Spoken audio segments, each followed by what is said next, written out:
Hello everyone, I have a simple tutorial to share today and an idea that you can use for gift giving or for craft fairs, etc.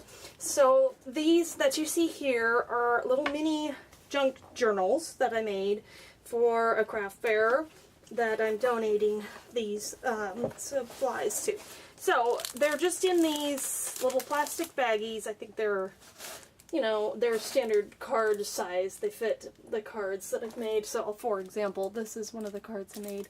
I might, if you're interested, I might show a video of all the cards that I've made. I still have some from last year. Excuse my reach there. Anyway, so it's pretty simple. It's, I made these approximately the size of the smaller traveler's notebook. I have a ruler here, so we'll just confirm the size, but let me show these real quick. And so I also made a little paper clip as a closure. Boy, I can't find my words today. So those are included in there, and they're just washi taped on. And then I'm gonna go ahead and show you how I made this, hopefully real quick. That's the idea. So I've already got the cover cut and everything. It's just a kind of a thicker cardstock I like to use for that. And the size here is 6 inches on that. So it'd be, yeah. And then the width is 4. So it'd be 6 by 8, this section. And then I've scored in the center here. And the papers I've put together just some, so I'll flip through real quick, but they're paper clipped so that. And I'm not doing this, obviously it's not perfect, I might adjust that a little bit, but you know, it's handmade, so it's not going to be all perfectly lined up. They're pretty much close to the same size, and there's tracing paper, coffee dyed paper, this is some vintage paper from a music songbook, and some square grid paper. And did I say tracing paper? I think I did. This is some nice, it's called resume paper. It's got a nice feel to it. Ledger paper, more scrapbook paper. This is more of that vintage music paper, and then the more coffee dyed paper. So what I like to do is, as you see here, oh, let me show you the size of these two. They're slightly smaller. So 5.5 rather than 6. And then the width is 3.5.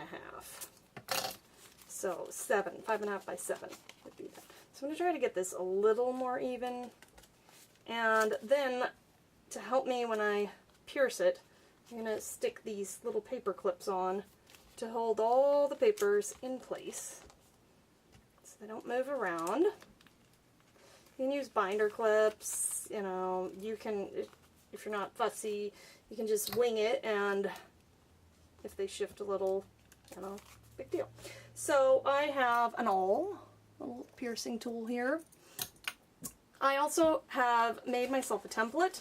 So these holes are roughly 1 inch apart, I believe. Oh, no, I was kidding. They're 1.5 inches apart.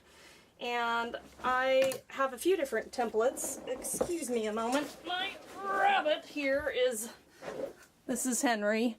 Henry, say hi. He's in here with me, and he's climbing into my recycling. And I might have to zip him up. He's got a little playpen. Hey! It just came back out. Get in there. If he causes trouble, I might have to zip him into his playpen. It has a door with a zipper. Anywho, you need this is like a tapestry embroidery needle. Okay, pause. Sorry about that.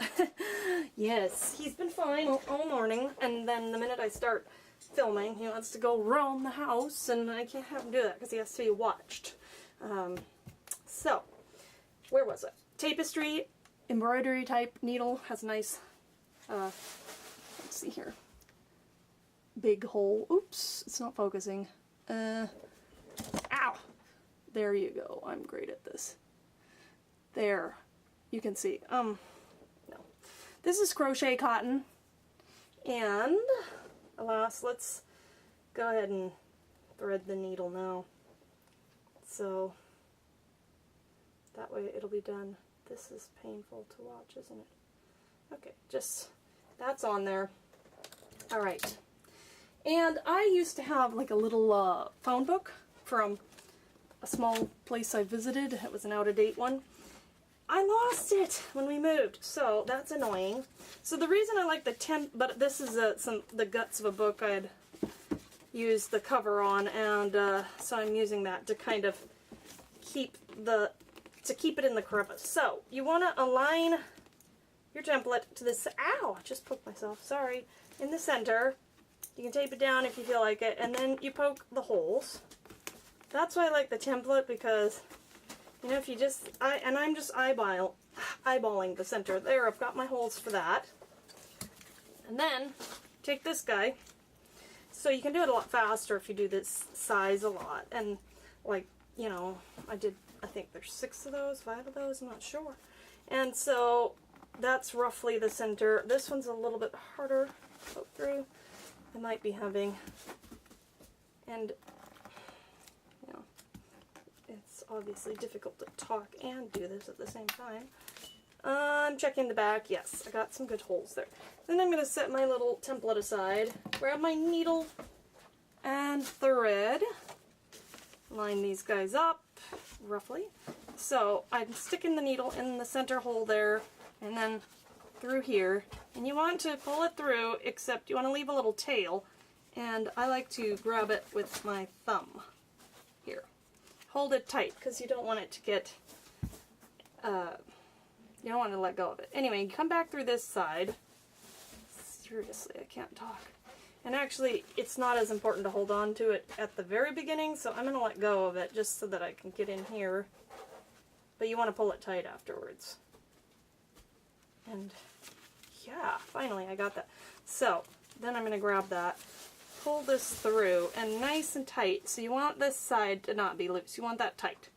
Then you're going to come, this is the pamphlet stitch, by the way, and back through the center. Try to avoid hitting your thread, because then that'll cause you problems if you do that. And then nice and tight, check both sides, and then I'm going to pull this down here and go upside down. Then you're going to come through this side, and sometimes if you kind of close it part way, you can find that hole better, but since this is only 3, I'm going to just loosen it up, and then, yeah, really loosen it up. I gotta find my hole, and this one didn't pierce through too well, so there, I've got it. Now I want to go back and make sure my strings are tight. So I'm pulling this one, and this one, and then I'm going to push it all the way through and pull tight. There, you've got 2 stitches there, and then 2 here, well, almost. So I gave myself more than enough string. I think you kind of need like twice the length of the, yeah, but anyway, I'm still going to use the excess. And then I'm just tying a little knot here, but I'm kind of holding this one tight because you don't want this one loose. And if it's loose, you know, you can untie it and just tighten it again. And that is done. And then you can take your paper clips off, and I'm going to trim that tail even. I'll do that later because you don't need to watch that. And you have a little junk journal booklet. Lovely. Now for the, let's get rid of this. For the paper clip, oh, I lost my little doily also. Sad. I just took my little mini fabric scrap bin. I had to get a bigger one because I outgrew it. And got lots of scraps in here, and I think for this one, I'm going to take, let's see, let's use this lace and this little burlap scrap. Oops, wow, it's really, no, maybe we won't use that one. Let's do this one, since that one fell apart on me. Set this aside. So, since this is fabric, I'm going to run it through here, and you want to pay attention to which end of the paper clip you're using. So I want it to kind of either go on like this or like this, and so I want it to be on this end. If I was on the other end here, then it would be impossible to use it that way. So pay attention to the end you're using. So what I'm going to do is, hopefully my Fabri-Tac has come down the nozzle, because it can be a really slow process waiting for it. This stuff works really well on fabric, so I'm just going to take the Fabri-Tac and glue the fabric together so that it's kind of hugging the paper clip. And then I'm going to glue the, come on, so no, it didn't come down all the way, but yeah, I probably need some more of this, but there. I'm going to just do that, and my fingers will get a little sticky, but that's okay. I'm going to hold that for a moment. I'm trying to unroll this. Yeah, there we go. And then, let's get this one under there also. Threading it through. It's looking a little wonky, but I think it'll straighten out with time. And I just want to have it hugging the little lacy piece of trim. So I'm going to add some more glue there, and on the other side,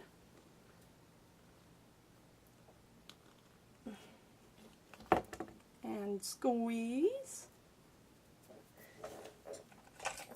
And while I'm holding this, I'm going to trim the end of this. Let's see. So it looks prettier. Don't need all that excess. And let's see, should I trim that a little? I feel like I'm holding those scissors awkwardly. I want to actually trim. Come on. Yeah, I like that with the little angle. Let's try to match it on this side. I can hear Henry chewing behind me, but he's got some things that are appropriate to chew in there with him. So there's that, and of course the Fabri-Tac's trying to go all over the place. And I will take a piece of washi, which I don't have out right now, and tape it on, and then hopefully I have another one of these baggies and slip it in there. So that was pretty easy. I hope it was easy for you to understand, and I hope you liked the idea. Thanks for watching. Have a great day. Bye.